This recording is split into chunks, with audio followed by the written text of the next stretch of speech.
than starting over.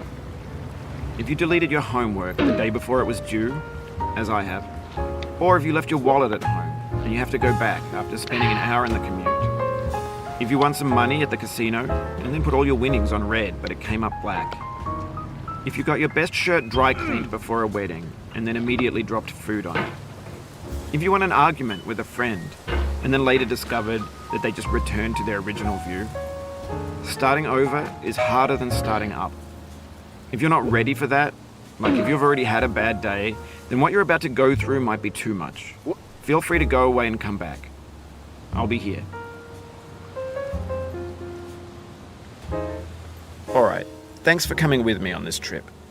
I'll understand if you have to take a break at any point. Just find a safe place to stop and quit the game. Don't worry, I'll save your progress, always, even your mistakes.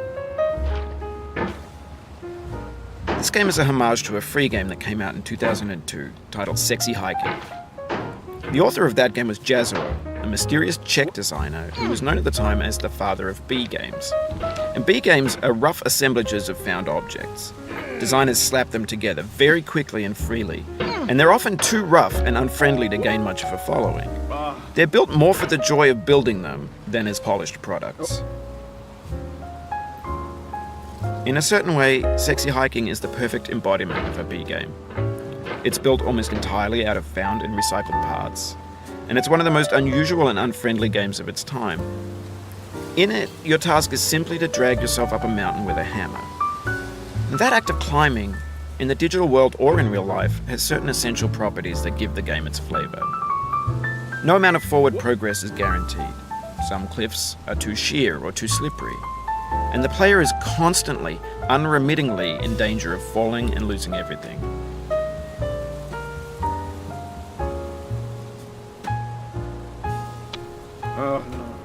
Oh, you just lost a lot of progress.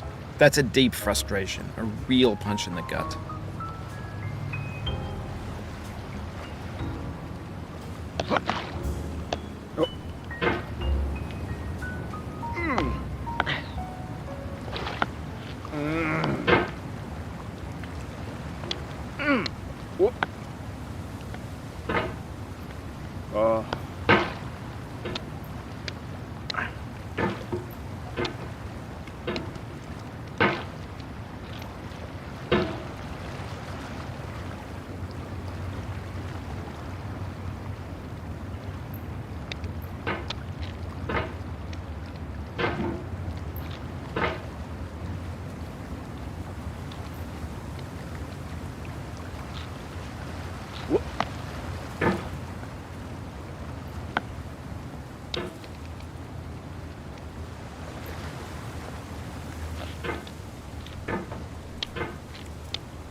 No.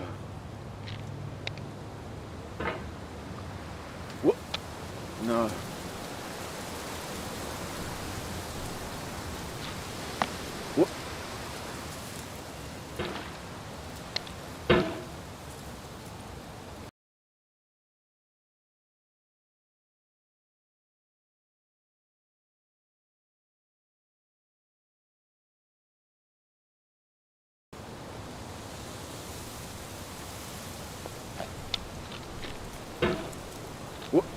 Anyway, when you start Sexy Hiking, you're standing next to this dead tree that blocks the way to the entire rest of the game. It might take you an hour to get over that tree, and a lot of people never got past it. You prod and you poke at it, exploring the limits of your reach and your strength, trying to find a way up and over. And there's a sense of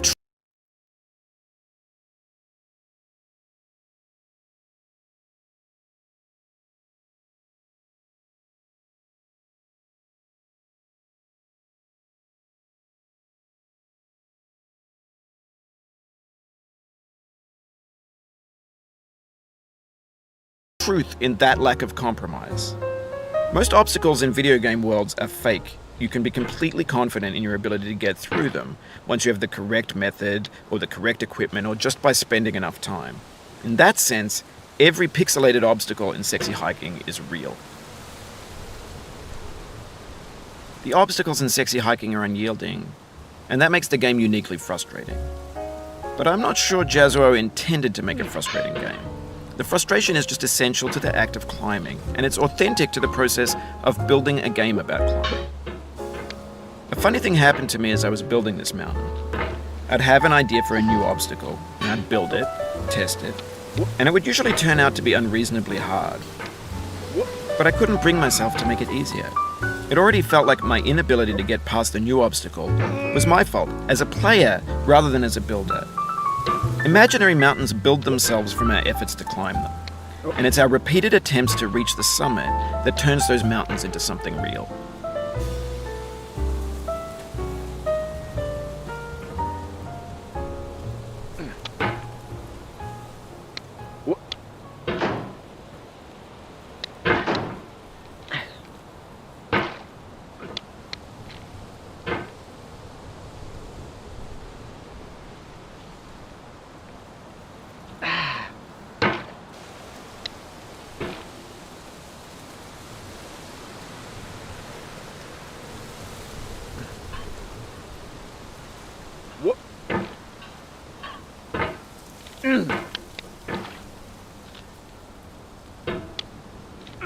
When you're building a video game world, you're building with ideas. And that can be like working with quickset cement. You mold your ideas into a certain shape that can be played with, and in the process of playing with them, they begin to harden and set until they're immutable, like rock. And at that point, you can't change the world, not without breaking it into pieces and starting fresh with new ideas.